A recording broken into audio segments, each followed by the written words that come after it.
DW, Deutsche Welle. News. This is Andy Valver in Bonn. United Nations experts on Wednesday accused the Vatican of consistently covering up the crimes of child molesting priests. Kristen Sundberg is a member of the United Nations Committee on the Rights of the Child. The main finding of the committee was that the Holy See has adopted policies and practices which have led to the continuation of the abuse by and the impunity of the perpetrators. The Holy See has consistently placed the preservation of the reputation of the Church and the protection of the perpetrators above children's best interests. The Church reacted angrily, and the Vatican's permanent observer to the United Nations accused the UN of distorting facts. The Catholic Church's reputation has been tarnished for decades by worldwide scandals about pedophile priests. Last month, it was revealed that the Vatican had defrocked almost 400 priests on child molesting charges in 2001 to 2011 to 2012. The UN committee also called on the Vatican to allow abortion in extreme cases, make sure that Catholic schools inform students about contraceptives, to take measures to prevent the discrimination against gay teenagers, children born out of wedlock, and those raised by same-sex couples. Those demands infuriated the Vatican's envoy to Geneva, Archbishop Silvano Tomasi, who accused the UN panel of ignoring the Vatican's recent efforts against child abuse and to have followed biased advice from gay rights groups. The Russian news agency Interfax has quoted a Kremlin spokesman on Wednesday as saying that Russian President Vladimir Putin will hold talks with his Ukrainian counterpart Viktor Yanukovych when both leaders attend the Winter Olympic Games in Sochi. Their meeting would likely take place on the sidelines of the opening ceremony on Friday.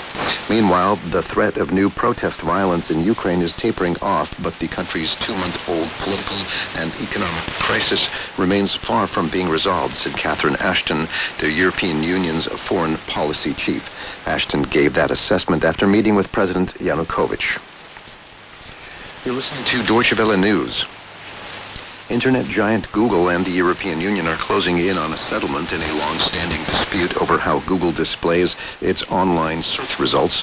The issue has focused on concerns that Google is giving its specialized services, such as Google Maps, Google Shopping, and Google Places, favorable treatment in the way it displays online search results, thus hampering competition and user choices. Google has submitted 3 sets of concessions to the EU's executive, the European Commission, to avoid a fine that could reach up to 10% of its annual turnover. Work on the Panama Canal expansion project came to a halt Wednesday after talks broke down on how to settle a dispute over $1.6 billion in cost overruns. Panama Canal Authority Administrator Jorge Quijano told a news conference the halt will give authorities time to analyze how to proceed on the project to widen the canal. The Canal Authority and the Spanish-led construction consortium leading the expansion blame each other for the cost overruns. Talks broke down as they were negotiating how to pay for the unplanned costs.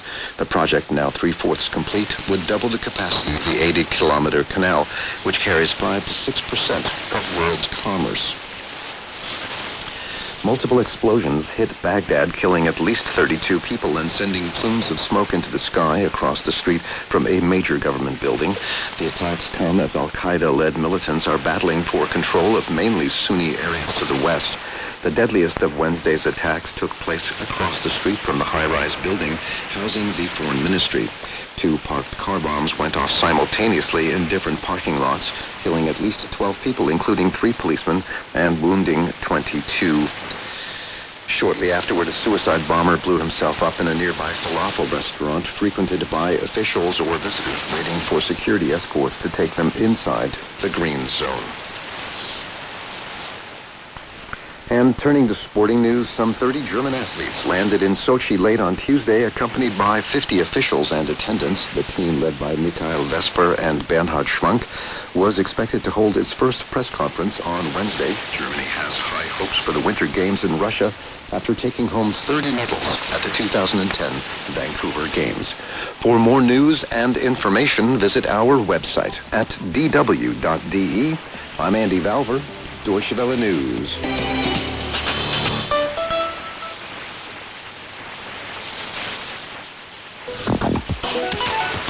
Deutsche Welle.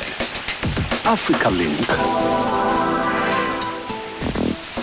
And welcome to Africa Link, straight from the studios of Deutsche Welle here in Bonn, Germany. And I'm Isaac Mugabe, your host.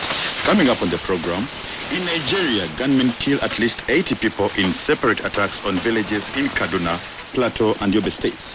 We hear from concerned Nigerians. It is high time for the government to find out what do they really want. Who are those perpetrating those acts? I believe that will address this problem. And there is enthusiasm and delight at the University of Liberia as students resume lectures for the first time in 3 months. We are very excited that the institution has reopened so that our activities will be on course. Also on the program, we'll be hearing from Kenyan refugees living in Uganda who would like to return home. So stay with us. Top story.